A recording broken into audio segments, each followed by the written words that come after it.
నకిలీ మద్యం, నారావారి సారా ఏ విధంగా ఏరులై పారుతా ఉందో మీడియా మిత్రుల సమక్షంలో, మీడియా మిత్రుల సాక్షిగా ఇబ్రహీంపట్నంలో ఆ తయారీ కేంద్రం దగ్గరికి వెళ్ళి అక్కడ ఉన్న పరిస్థితులన్నీ కూడా మీడియా మిత్రుల సమక్షంలో బాహ్య ప్రపంచానికి నేను ఆ రోజున తెలియజేసిన దరిమిల రాష్ట్రం మొత్తం కూడా ఆ నారావారి సారా ఏ విధంగా బ్రాందీ షాపుల్లోకి వెళ్తా ఉంది, బ్రాందీ షాపుల నుంచి ప్రతి గ్రామంలో ఉన్న బెల్ట్ షాపుకి ఏ విధంగా వెళ్తా ఉంది, ఆ బెల్ట్ షాపుల ద్వారా ప్రతి గడపకి కూడా డోర్ డెలివరీ ఏ విధంగా జరుగుతూ ఉందనేది ఒక బాధ్యత గల పౌరుడిగా, ఒక బాధ్యత గల వ్యక్తిగా, ఒక బాధ్యత గల ప్రతిపక్ష పార్టీకి సంబంధించిన ఒక నాయకుడిగా ఆ రోజున రాష్ట్ర ప్రభుత్వాన్ని, చంద్రబాబు నాయుడిని, లోకేష్ని ప్రశ్నించా. ఆ ప్రశ్నించిన పరిస్థితుల్ని మీడియా మిత్రులందరూ కూడా సాక్షి ఆ రోజు. ఆ తర్వాత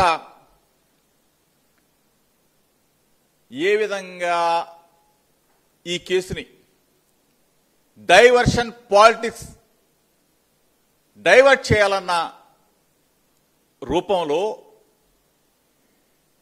చంద్రబాబు నాయుడు, లోకేష్, ఈ ప్రభుత్వంలో ఉన్న పెద్దలందరూ కూడా కలిసి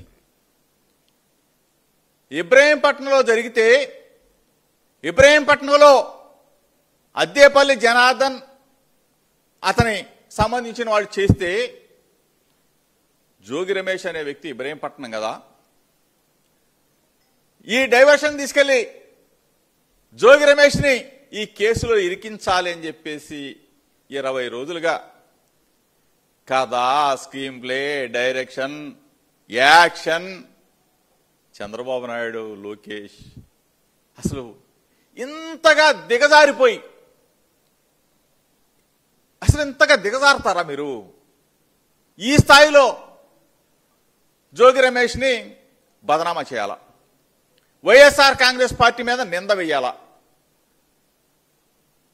నా హృదయాన్ని గాయపరిచారు, నా వ్యక్తిత్వ జీవితం మీద బురద జల్లే కార్యక్రమానికి ఈ ప్రభుత్వం శ్రీకారం చుట్టింది. చంద్రబాబు నాయుడు, లోకేష్ శ్రీకారం చుట్టారు. వెను వెంటనే పాత్రికేయుల సమక్షంలో రాష్ట్ర ప్రజలందరికీ చెప్పా, చంద్రబాబు నాయుడు నా హృదయాన్ని గాయపరిచాడు, నా వ్యక్తిత్వాన్ని దెబ్బతీశాడు, నేను దేనికైనా రెడీ. ఫస్ట్ సిబిఐ ఎంక్వైరీ కోరాం, రాష్ట్ర ప్రభుత్వాన్ని డిమాండ్ చేశా. సిబిఐ ఎంక్వైరీ ఏమని చెప్పేసి అడిగాం, దానికి సమాధానం లేదు. సరే, దానికి సమాధానం లేదు కదా, లైట్ డిటెక్టర్ టెస్ట్కి నేను రెడీ అని చెప్పా. ధైర్యంగా దమ్ముగా దానికి సమాధానం లేదు. లేదు,